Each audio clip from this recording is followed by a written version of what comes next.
الله أكبر الله أكبر الله أكبر لا إله إلا الله. إن الحمد لله نحمده ونستعينه ونستغفره ونعوذ بالله من شرور أنفسنا ومن سيئات أعمالنا. من يهده الله فلا مضل له ومن يضلل فلا هادي له، وأشهد أن لا إله إلا الله وأشهد أن سيدنا محمدا عبده ورسوله. فقد قال الله سبحانه وتعالى في قرآنه الكريم بعد أعوذ بالله من الشيطان الرجيم: يا أيها الذين آمنوا اتقوا الله حق تقاته ولا تموتن إلا وأنتم مسلمون. وقال أيضا: يا أيها الناس اتقوا ربكم الذي خلقكم من نفس واحدة وخلق منها زوجها وبث منهما رجالا كثيرا ونساء واتقوا الله الذي تساءلون به والأرحام إن الله كان عليكم رقيبا. وقال أيضا: يا أيها الذين آمنوا اتقوا الله وقولوا قولا سديدا يصلح لكم أعمالكم ويغفر لكم ذنوبكم ومن يطع الله ورسوله فقد فاز فوزا عظيما.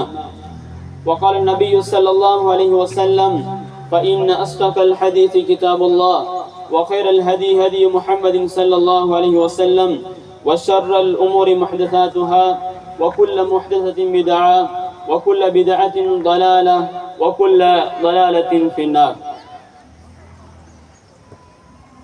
அன்பிற்குரிய அல்லாஹ்வின் நல்லடியார்களே, ஈமானிய உறவுகளே, சகோதர சகோதரிகளே, தாய்மார்களே, அஸ்ஸலாமு அலைக்கும் வரஹ்மத்துல்லாஹி வபரகாத்துஹு. அல்லாஹுடைய பேருதவியினால் கண்ணியமிக்க ரமலான் மாதத்தை அடைந்து 30 நோன்புகளை நோற்ற நிலையில் இன்றைக்கு ஷவ்வால் மாதத்தினுடைய முதல் நாளில் பெருநாள் தினத்தை கொண்டாடக்கூடியவர்களாக நாங்கள் இருக்கிறோம். அன்புக்குரியவர்களே, உண்மையிலே இந்த பெருநாள் தினங்கள் என்பது இஸ்லாம் எமக்கு வகுத்து தந்த, கொண்டாடுவதற்கு வழிகாட்டிய தினங்களாக இருக்கிறது. இந்த தினங்களை பொறுத்தவரையில் முஸ்லிம்களாகிய நாங்கள் எப்படி அல்லாஹ்வும் தூதரும் நமக்கு வழிகாட்டி தந்தார்களோ அப்படியான வழிமுறைகளில் எமது பெருநாள் தினங்களை கழிப்பதற்கு நாங்கள் முயற்சிக்க வேண்டும். அந்த வகையில் அன்புக்குரியவர்களே, அல்லாஹ் சுப்ஹானஹு வ தஆலா நமக்கு இந்த ரமலான் மாதத்திலே, இந்த ரமலான் மாதத்தை அடையக்கூடிய சந்தர்ப்பத்தை தந்து அதிலே நம்மை உயிர் வாழச் செய்யக்கூடிய ஒரு நிலையை அல்லாஹ், ஆரோக்கியமாக இருக்கக்கூடிய ஒரு நிலையை அல்லாஹ் நமக்கு தந்திருந்தான்.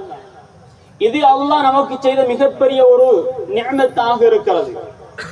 இந்த நிஅமத்தினுடைய பெருமதி நமக்கு விளங்குவது கிடையாது.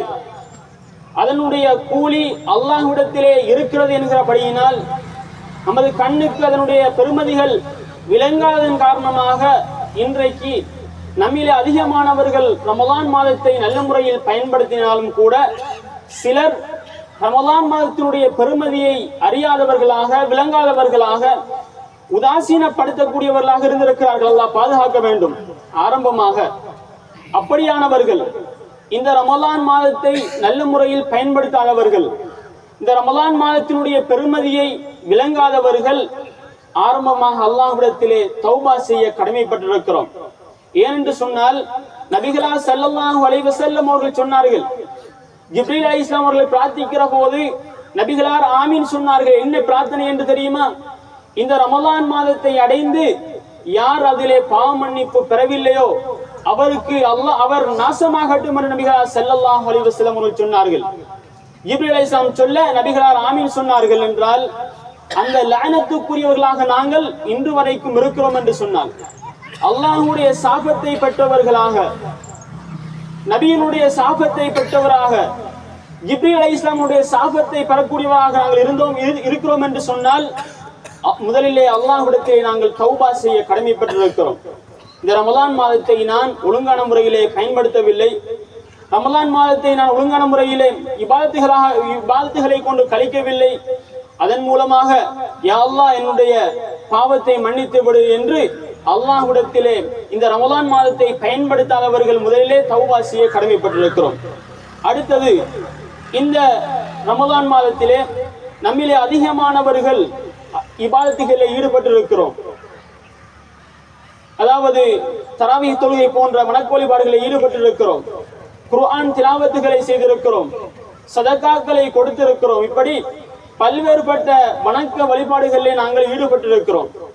இப்படியான நாங்கள் நம்மிடத்திலே நான் 30 நோன்புகளை நோற்றுவிட்டேன், 30 தராவீகளை நான் நிறைவேற்றி விட்டேன், அதிகமாக சதகாக்களை செய்துவிட்டேன் என்கிற அந்த பெருமை நம்மிடத்திலே வரக்கூடாது. அல்லாஹ் சொல்லுகிறான், ஒரு முஃமின் இபாதத் செய்தால், ஒரு முஃமின் ஒரு வணக்க வழிபாடை நிறைவேற்றினால் அவனிடத்தில் இருக்கிற பண்பை பற்றி அல்லாஹ் சொல்லுகிற போது, வல்லதீன யுத்தூன மா ஆதவ் வகுலூபுஹும் வஜிலா, அல்லாஹ் சொல்லுகிறான், நல்ல மனிதர்கள் முஃமின்கள் அல்லாஹ்வுக்காக வேண்டி இபாதத் செய்கிற போது, அல்லாஹ்வுக்காக வேண்டி வணக்க வழிபாடுகளில் ஈடுபட்டால், அல்லாஹ்வுக்காக வேண்டி சதகாக்களை செய்தால், அல்லாஹ்வுக்காக வேண்டி குர்ஆன் திலாவத்துகளை நிறைவேற்றினால் அவர்களுடைய உள்ளம் பயப்படும் என்று சொன்னார். அல்லாஹ் சொல்லுகிறான், அவர்களுடைய உள்ளம் பயப்படும். ஏன் தெரியுமா? தன்னுடைய அமல்கள் குறித்த அச்சம் அவர்களுக்கு ஏற்படும் என்பதாக அல்லாஹ் சுப்ஹானஹு வ தஆலா அல் குர்ஆனிலே தெளிவுபடுத்துகிறான். எனவேதான் அன்புக்குரியவர்களே, நாமெல்லாம் 30 நாட்கள் நோன்பு நோற்றோம், பல்வேறுபட்ட இபாதத்துகளிலே ஈடுபட்டோம். இந்த இபாதத்துகள் குறித்து நாங்கள் பயப்பட வேண்டும். என்னுடைய இபாதத் அல்லாஹ்விடத்திலே ஏற்றுக்கொள்ளப்பட்டிருக்கிறதா? என்னுடைய இபாதத்துடைய நிலைமை என்ன? அதிகமாக துஆ செய்வோம், யா அல்லாஹ் 30 நாட்கள் நான் நோன்பு நோற்றேன், என்னுடைய அனைத்து நோன்புகளையும் ஏற்றுக்கொள்வாயாக. யா அல்லாஹ் இந்த 30 நாட்களும் நான் குர்ஆன் திலாவத்துகளை செய்தேன், தஹஜ்ஜத் தொழுகையை நிறைவேற்றினேன், துஆ செய்தேன், என்னுடைய அனைத்து துஆக்களை எனது அனைத்து இபாதத்துகளையும் ஏற்றுக்கொள்வாயாக என்று நாங்கள் பிரார்த்திக்க கடமைப்பட்டிருக்கிறோம். அதே போன்றுதான் அன்புக்குரியவர்களே, இந்த ரமலான் மாதம் நமக்கு 30 நாட்கள் பயிற்சியை தந்திருக்கிறது. 30 நாட்கள் இந்த ரமலானிலே நாங்கள் பயிற்சியை எடுத்திருக்கிறோம். தக்வா ரீதியான பயிற்சியை எடுத்திருக்கிறோம். இபாதத்துகள் மீது ஆர்வம் கொள்ளக்கூடிய அந்த பயிற்சியை எடுத்திருக்கிறோம். இந்த பயிற்சிகள் எல்லாம் ரமலான் அல்லாத காலங்களிலே தொடர வேண்டும். ஏனைய 11 மாதங்களிலும் இந்த ரமலானில் நாம் பெற்றுக்கொண்ட அந்த தக்வா பிரதிபலிக்க வேண்டும். இந்த ரமலானில் நாங்கள் தொழுத அந்த தஹஜ்ஜத் தொழுகைகள், தராவீஹ் தொழுகைகள் ஏனைய காலங்களிலும் தொழக்கூடிய நிலையில் எங்களுடைய அமல்களை நாங்கள் ஆக்கிக் கொள்ள வேண்டும். அப்போதுதான் உண்மையான தக்வாதாரிகள் என்கிற விடயத்தை நாங்கள் புரிந்து கொள்ள வேண்டும்.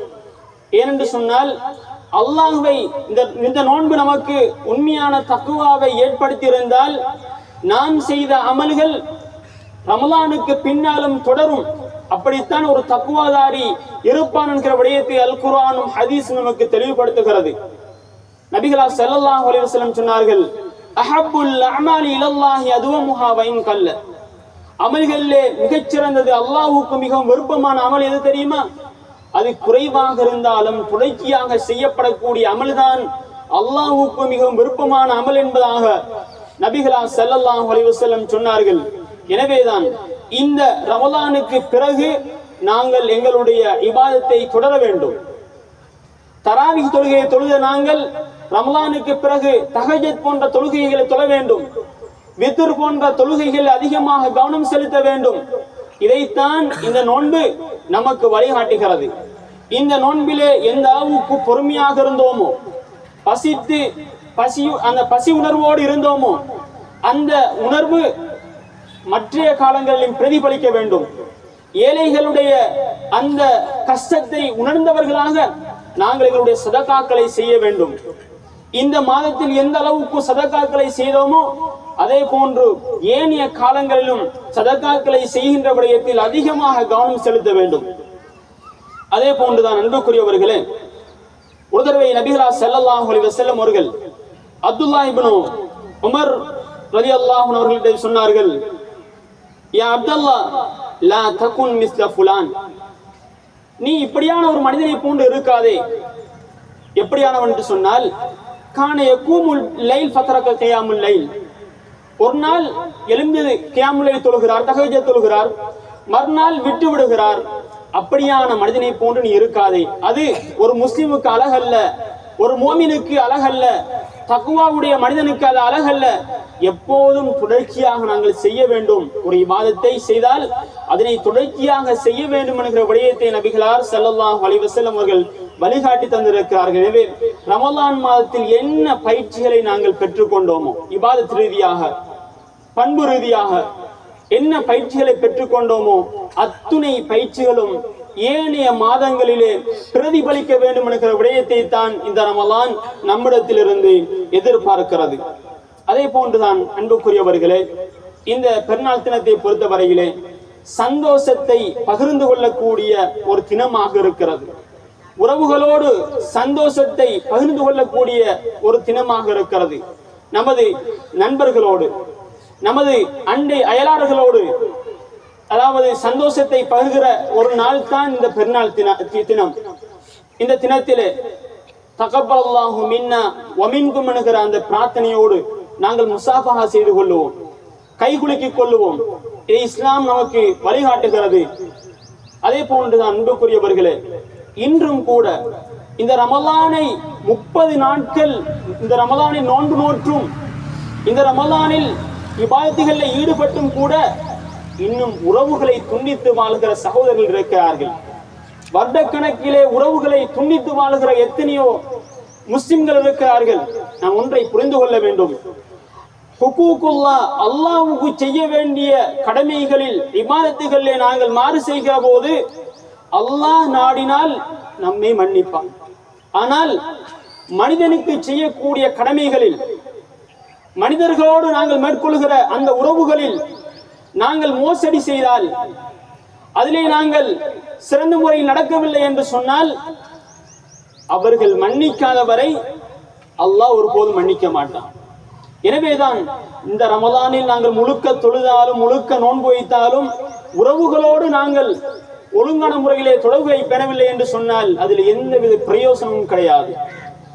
நாளை மறுமையிலே அத்துணை அமல்களும் வீணாகிவிடும் என்று ஹதீஸ்களிலே நாங்கள் பார்க்கிறோம். எனவேதான் நல்ல ஒரு சந்தர்ப்பம், எல்லோரும் ஒன்று கூடியிருக்கிறோம். இந்த நேரத்திலே உறவுகளை கண்டால் பேசாதவர்கள் எழுந்து நின்று சலாத்தை முதன்மைப்படுத்தி அவர்களோடு பேசிக்கொள்வோம். நபிகளார் சொன்னார்கள், யார் சலாத்தை கொண்டு முதலிலே ஆரம்பிக்கின்றாரோ அவர் பெருமையிலிருந்து விடுபட்டு விட்டார் என்று சொன்னார்கள். எனவேதான் நல்ல ஒரு சந்தர்ப்பமாக இருக்கிறது இந்த பெருநாள் தினம். எல்லோரும் இந்த இடத்திலே ஒன்று கூடியிருக்கிறோம்.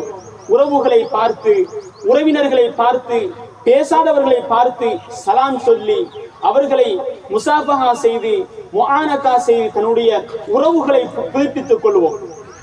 அதே போன்றுதான் அன்புக்குரியவர்களே, நாங்கள் எல்லாம் முஸ்லிம்கள், இஸ்லாத்தை வழிமுறையாக பின்பற்றக்கூடியவர்கள், அல்லாஹ்வுடைய கட்டளையை நாங்கள் பின்பற்றக்கூடியவர்கள். எனவேதான் முஸ்லீம் என்கிற நிலையில் நாங்கள் இருக்க வேண்டும். இன்றைய இந்த பெருநாள் தினத்திலே முஸ்லீம் எப்படி இருக்க வேண்டுமோ நபிகளார் ஸல்லல்லாஹு அலைஹி வஸல்லம் சொன்னார்கள், அல் முஸ்லிமு மன் சலிமல் முஸ்லிமூன மின் லிசானிஹி வயதிஹி. முஸ்லீம் என்று சொன்னால் தன்னுடைய நாவின் மூலமாக, தன்னுடைய கரத்தின் மூலமாக வேறு யாருக்கும் அநீதி செய்ய மாட்டான், இடையூறு செய்ய மாட்டான். எனவே நாங்கள் முஸ்லிம்கள் என்றபடியினால், முஸ்லிம்களாக இருக்கிறோம் என்கிறபடியினால் நாங்கள் இந்த பெருநாள் தினத்திலே யாருக்கும் இடையூறு செய்யக்கூடாது. பாதையினுடைய உரிமையை நாங்கள் பாதுகாக்க வேண்டும். பாதையிலே எப்படி செல்ல வேண்டுமோ அப்படியா, பாதையினுடைய விதிகள் எப்படி இருக்கிறதோ அப்படியான விதிகளை கடைபிடிக்க வேண்டும். குறிப்பாக நமது வாலிபர்கள் இந்த பெருநாள் தினத்திலே வேகமாக வாகனத்தை ஓட்டுகின்ற விடயத்தை தடை செய்யுங்கள். நீங்கள் வேகமாக ஓட்டுவது அது பிறருக்கு இடையூறாக இருந்தால் நீங்கள் முஸ்லிம் கிடையாது, முஸ்லிமுடைய பண்பை இழந்து விட்டீர்கள் என்பதை தான் ஹதீஸ் நமக்கு தெளிவுபடுத்துகிறது. எனவேதான் இப்படியான அதாவது மோசமான பழக்க வழக்கங்களை விட்டு விடுவோம். இந்த நோன்புடைய பெருநாள் தினத்துடைய நேரத்திலே அதிகமாக தக்பீர் சொல்லிக் கொள்ளுவோம். அல்லாஹ்வுடைய தூதரும் எமக்கு எதை வழிகாட்டினார்களோ அப்படியான விடயங்களை கொண்டு இந்த பெருநாள் தினத்தை அலங்கரிப்போம். அல்லாஹ் சுப்ஹானஹு வ தஆலா நம் அனைவரையும் புரிந்து கொள்வானாக. யா அல்லாஹ், இந்த மாதத்திலே 30 நாட்களும் நாங்கள் நோற்ற நோன்பை ஏற்றுக்கொள்வாயாக. இந்த நோன்புடைய கால பகுதியிலே நாம் எந்த இபாதத்துகள் நாம் செய்தோமோ அனைத்து இபாதத்துகளையும் ஏற்றுக்கொள்வாயாக, புரிந்து கொள்வாயாக. وآخر دعوانا الحمد لله رب العالمين. الله أكبر ولله الحمد.